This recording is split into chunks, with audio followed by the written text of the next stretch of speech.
pejiny sosialy kosa no anoizantsika ny vaovao. Isan'ny orinasa mandray andraikitra ny orinasa DHL ary miezaka mampiroborobo sy mampivelatra izay hatrany.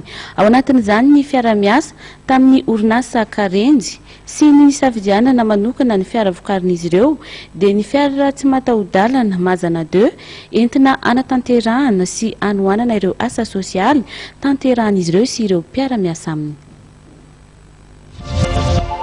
Amma orinasa mandray andraikitra ny orinasa DHL ary entina ampiroboroboany amin'izay sehatra izay ary anohanana ihany koa ireo asany amin'izay asa sosialy toe-karena ary ny tontolo iainana amin'ny alalan'ireo tetikasany dia ny GoHelp, GoTeach ary ny GoGreen dia miara-miasa amin'ny orinasa Relais Madagasikara ny Fianaratsoa dia ny orinasa malagasy mpanamboatra ny fiara Karenjy.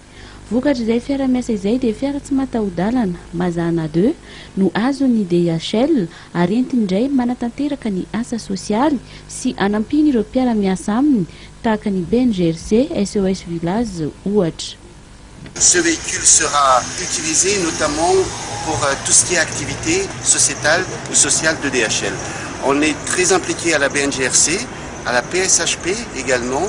On est partenaire avec SOS Village et donc l'équipe qui est présente dans ces activités utiliseront ce véhicule pour appuyer ces associations. Isan'ny safidian'ny orinasa DHL ny orinasa Karenjy amin'ny orinasa mampisongadina sy mitondra avy ny maha-malagasy izay ary ny dimanjato ny mpiasa ao amin'ity orinasa ity ka ny 20 isanjato dia avy amin'ireo toerana fanarenana ny tanora.